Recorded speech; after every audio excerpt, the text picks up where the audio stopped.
ಸಚಿವ ಸ್ಥಾನದಿಂದ ಅಮಿತ್ ಶಾ ಅವರನ್ನು ವಜಾಗೊಳಿಸಲು ಒತ್ತಾಯ.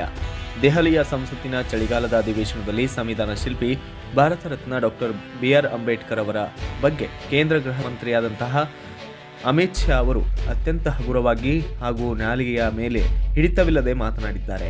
ಇಂತಹ ಹೇಳಿಕೆಯನ್ನು ಖಂಡಿಸಿ ಕರ್ನಾಟಕ ದಲಿತ ಸಂಘರ್ಷ ಸಮಿತಿ ಬಿ. ಕೃಷ್ಣಪ್ಪ ಸ್ಥಾಪಿತ ಬಣದ ಜಿಲ್ಲಾ ಘಟಕದ ವತಿಯಿಂದ ಜಿಲ್ಲಾ ಸಂಚಾಲಕರಾದ ಜಿ. ಗೋವರ್ಧನ್ ಅವರ ನೇತೃತ್ವದಲ್ಲಿ ಇದೇ 21ರಂದು ಬೆಳಗ್ಗೆ ಬಳ್ಳಾರಿ ನಗರದ ಜಿಲ್ಲಾಧಿಕಾರಿ ಕಚೇರಿಯ ಮುಂದೆ ಬೃಹತ್ ಪ್ರತಿಭಟನೆಯನ್ನು ಹಮ್ಮಿಕೊಳ್ಳಲಾಯಿತು.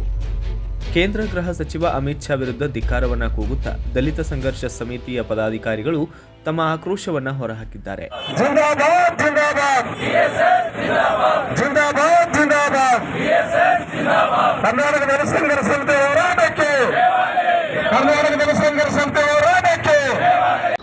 ಕರ್ನಾಟಕ ದಲಿತ ಸಂಘರ್ಷ ಸಮಿತಿ ಈ ಒಂದು ಬೃಹತ್ ಪ್ರತಿಭಟನೆ ಹಮ್ಮಿಕೊಂಡಿರತಕ್ಕಂಥ ಉದ್ದೇಶ, ಕೇಂದ್ರದ ಗೃಹ ಮಂತ್ರಿಗಳಾಗಿರ್ತಕ್ಕ ಅಮಿತ್ ಶಾ ಅವರು ರಾಜೀನಾಮೆ ಕೊಡಬೇಕಂತ ಹೇಳ್ಬಿಟ್ಟು ಈ ಒಂದು ಕಾರ್ಯಕ್ರಮ ಬೃಹತ್ ಪ್ರತಿಭಟನಾ ಕಾರ್ಯಕ್ರಮ ಹಮ್ಮಿಕೊಂಡಿದ್ದೀವಿ. ಕಳೆದ 17ನೇ ತಾರೀಕು ಸಂಸತ್ ಕಲಾಪದಲ್ಲಿ ಕೇಂದ್ರದ ಗೃಹ ಮಂತ್ರಿ ಆಗಿರ್ತಕ್ಕ ಅಮಿತ್ ಶಾ ಅವರು ಮಾತನಾಡ್ತಾ ಬಾಬಾ ಸಾಹೇಬ್ ಅಂಬೇಡ್ಕರ್ ಅವರು ಏನು ಅವಹೇಳನಕಾರಾಗಿ ಮಾತನಾಡಿರ್ತಕ್ಕಂಥದ್ದನ್ನು ದಲಿತ ಸಂಘರ್ಷ ಸಮಿತಿ ಖಂಡಿಸುತ್ತದೆ. ಬಾಬಾ ಸಾಹೇಬ್ ಅಂಬೇಡ್ಕರ್ ಬಗ್ಗೆ ಅಗೌರವವಾಗಿ ಮಾತನಾಡುತ್ತಾ ಈ ಒಂದು ದಲಿತ ಸಮುದಾಯಕ್ಕೆ ಈ ದೇಶಕ್ಕೆ ಅವಮಾನ ಮಾಡಿದಂತ ಕೇಂದ್ರದ ಗೃಹ ಮಂತ್ರಿ ಆಗಿರ್ತಕ್ಕಂಥ ಅಮಿತ್ ಶಾ ಅವರು ಕೂಡಲೇ ರಾಜೀನಾಮೆ ಕೊಡಬೇಕಂತ ಹೇಳ್ಬಿಟ್ಟು ನಾನು ಈ ಬೃಹತ್ ಪ್ರತಿಭಟನೆ ಮೂಲಕ ಕೇಂದ್ರದ ಪ್ರಧಾನಮಂತ್ರಿ ಆಗಿರ್ತಕ್ಕಂಥ ನರೇಂದ್ರ ಮೋದಿ ಅವರಿಗೆ ನಾನು ಒತ್ತಾಯ ಮಾಡ್ತಾ ಇದ್ದೀನಿ.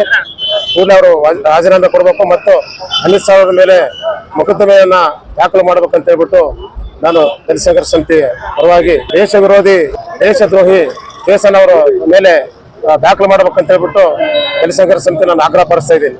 ಕರ್ನಾಟಕ ದಲಿತ ಸಂಘರ್ಷ ಸಮಿತಿಯ ಪ್ರೊಫೆಸರ್ ಕೃಷ್ಣಪ್ಪ ಬಣ ಹಾಗೂ ನನ್ನ ನೆಚ್ಚಿನ ಅಣ್ಣನವರಾದ ಮುಂಡ್ರಗಿ ನಾಗರಾಜಣ್ಣವರ ಸಾರಥ್ಯದಲ್ಲಿ ಇವತ್ತು ಬಳ್ಳಾರಿ ಜಿಲ್ಲಾಧಿಕಾರಿಗಳ ಮುಖಾಂತರ ಇವತ್ತು ಒಂದು ಪ್ರತಿಭಟನೆ ಹಮ್ಮಿಕೊಂಡಿದ್ದೀವಿ. ಏನಪ್ಪಾ ಅಂತಂದ್ರೆ, ಕೇಂದ್ರದಲ್ಲಿ ಗೃಹ ಸಚಿವರು ಅಮಿತ್ ಶಾ ಅವರು ಅಂಬೇಡ್ಕರ್ ಅಂದ್ರೆ ಅಲರ್ಜಿ ಅಂತ ಹೇಳ್ತಾರೆ. ಅಮಿತ್ ಶಾ ಅವರು ಈ ಒಂದ್ ಮಾತು ಹೇಳಲಿಕ್ಕೆ ಇಷ್ಟಪಡ್ತೀನಿ, ನಿಮ್ಗೆ ನಾಚಿಕೆ ಮಾನ ಮರ್ಯಾದೆ ಇತ್ತು ಅಂತಂದ್ರೆ ನೀವು ಸಂವಿಧಾನವನ್ನ ಬರೆದಿರ್ತಕ್ಕಂಥ ಡಾಕ್ಟರ್ ಅಂಬೇಡ್ಕರ್ ಅವರ ಬರೆದಿರ್ತಕ್ಕಂಥ ನಿಮ್ಮ ಗೃಹ ಸಚಿವ ಸ್ಥಾನಕ್ಕೆ ರಾಜೀನಾಮೆ ಕೊಟ್ಟು ದೇಶ ಬಿಟ್ಟು ತೊಲಗಬೇಕು. ಇವತ್ತು ದೇಶದಲ್ಲಿ ಅಶಾಂತಿಯನ್ನ ಕಾಡ್ತಕ್ಕಂಥ ಕೆಲಸವನ್ನ ಅಮಿತ್ ಶಾ ಅವರು ಮತ್ತು ಮೋದಿ ಅವರು ಮಾಡ್ತಾ ಇದ್ದಾರೆ. ಇವತ್ತು ಅಂಬೇಡ್ಕರ್ ಅವರು ಸಂವಿಧಾನ ಬರೆದೇ ಹೋಗಿದ್ರೆ ನಾವ್ ಯಾರು ಇಲ್ಲಿ ಕೂಡ್ತಾ ಇರ್ಲಿಲ್ಲ. ಆ ಸಂವಿಧಾನವನ್ನ ಬರೆದೇ ಹೋಗಿದ್ರೆ ಇವತ್ತು ಯಾರು ಪ್ರಧಾನಮಂತ್ರಿ ಆಗ್ತಾ ಇರ್ಲಿಲ್ಲ, ಯಾರು ಗೃಹ ಸಚಿವರು ಆಗ್ತಾ ಇರ್ಲಿಲ್ಲ.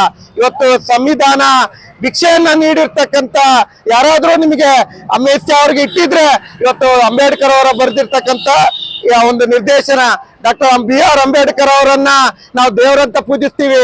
ದೇವರು ಇರೋದು ಗರ್ಭಗುಡಿಯಲ್ಲಿದ್ರು ಕೂಡ ನಮ್ಮ ಭಾವನೆಗಳಿಗೆ ಗುಡಿಯಲ್ಲಿ ಮಾತ್ರ. ಆದ್ರೆ ಅಂಬೇಡ್ಕರ್ ಸಂವಿಧಾನ ಬರೆದೇ ಹೋಗಿದ್ರೆ ನಾವಿಲ್ಲಿ ಯಾರು ಇರ್ತಾ ಇರ್ಲಿಲ್ಲ. ಇದನ್ನ ಮನದಲ್ಲಿಟ್ಕೊಂಡು ಇವತ್ತು ಬಿಜೆಪಿ ಅವರ ಮನಸ್ಥಿತಿ ಇವತ್ತು ಯಾವ ರೀತಿ ಇದೆ ಅಂತಂದ್ರೆ, ದೇಶದಲ್ಲಿ ಕೋಮವಾದಿ ಪಕ್ಷ ಬಂದ್ಕೊಳ್ಳೆ ಜಾತಿಗಳ ಮಧ್ಯಗಳಲ್ಲಿ ಘರ್ಷಣೆಗಳನ್ನ ಇರ್ತಕ್ಕಂಥ ಕೆಲಸವನ್ನ ಅಮಿತ್ ಶಾ ಅವರು ಮಾಡ್ತಾ ಇದ್ದಾರೆ. ಅಮಿತ್ ಶಾ ಅವ್ರಿಗೆ ಈ ಕೂಡಲೇ ಬಳ್ಳಾರಿಯಿಂದನೇ ನೇರವಾಗಿ ನಾವು ವಾರ್ನಿಂಗ್ ಅನ್ನ ಕೊಡ್ತೀವಿ. ಇವತ್ತೇನೋ ಜಿಲ್ಲಾಧಿಕಾರಿಗಳ ಮುಖಾಂತರ ಇಲ್ಲೆಲ್ಲ ಸಾವಿರಾರು ಜೈ ಭೀಮ್ಗಳು ಕೂತಿದ್ದಾರೆ. ಅಂಬೇಡ್ಕರ್ ಮಕ್ಕಳು ಅಂದ್ರೆ ತಪ್ಪಾಗ್ಲಿಕ್ಕಿಲ್ಲ. ನಾನು ಸಹ ಅಂಬೇಡ್ಕರ್ ಅವರ ಮಗನಾಗಿ ಒಂದು ಅಂಬೇಡ್ಕರ್ ಅನ್ನ ಸಹವಾಗಿ ನಾನು ಹೇಳಕ್ ಇಷ್ಟಪಡ್ತೀನಿ. ಅದೇ ನಿಟ್ಟಿನಲ್ಲಿ ಇವತ್ತು ಅಂಬೇಡ್ಕರ್ ಅವರಿಗೆ ಅವಮಾನ ಮಾಡ್ತಕ್ಕಂಥ ಕೆಲಸ ಬಿಜೆಪಿ ಪಕ್ಷದವರು ಮಾಡ್ತಾ ಇದ್ದಾರೆ, ಕೇಂದ್ರ ಸರ್ಕಾರದವರು ಮಾಡ್ತಾ ಇದ್ದಾರೆ. ಕೇಂದ್ರ ಸರ್ಕಾರದಲ್ಲಿ ಇರ್ತಕ್ಕಂಥ ಬೇರೆ ಬೇರೆ ಪಕ್ಷದವರು ನಿಮಗೆ ಅಂಬೇಡ್ಕರ್ ಅವರ ಮೇಲೆ ಅಭಿಮಾನ ನೀತಿ ನಿಜಾಯಿತಿ ಇತ್ತು ಅಂತಂದ್ರೆ ನೀವು ಅವರ ಅವಿಭಾಜ್ಯ ಅಂಗವನ್ನ ತೊರೆದು ನೀವು ಹೊರಗಡೆ ಬರಬೇಕು. ಅದೇ ನಿಟ್ಟಿನಲ್ಲಿ ಅಮಿತ್ ಶಾ ಅವರಿಗೆ ಇವತ್ತು ಯಾವುದೇ ರೀತಿಯ ಕಾನೂನು ದುರುಪಯೋಗ ಮಾಡಿಕೊಂಡು ಇವತ್ತು ಜನರನ್ನ ಹತ್ತಿಕ್ಕುವ ಕೆಲಸಗಳನ್ನ ಮಾಡ್ತಾ ಇದ್ದಾರೆ. ಇವತ್ತು ಕಾನೂನು ಅಂದ್ರೆ ಬಿಜೆಪಿ ಅಂದ್ರೆ ಕಾನೂನು ಅಂತ ಮಾಡ್ಲಿಕ್ಕೆ ಕೊಟ್ಟಿದ್ದಾರೆ.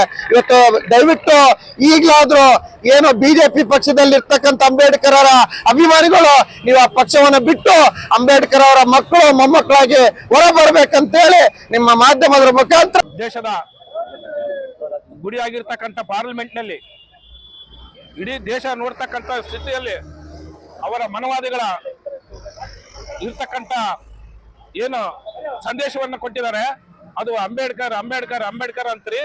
ನೀವು ಅಂಬೇಡ್ಕರ್ ಅನ್ನೋ ಬದಲು ದೇವರನ್ನ ಸ್ಮರಣೆ ಮಾಡಿದ್ರೆ 7 ಜನ್ಮದ ಪುಣ್ಯ ಬರ್ತಿತ್ತು ಅಂತ ಹೇಳ್ತಾನೆ ಅಮಿತ್ ಶಾ ಅವರು. ಸ್ವಾಮಿ, ನಮ್ಮ ಜನಾಂಗ ಶತಶತಮಾನಗಳಿಂದ ದೇವರುಗಳನ್ನ ನಂಬ್ತಾ ಇದಾರೆ, ಇನ್ನೂ ನಂಬಿದ್ದಾರೆ.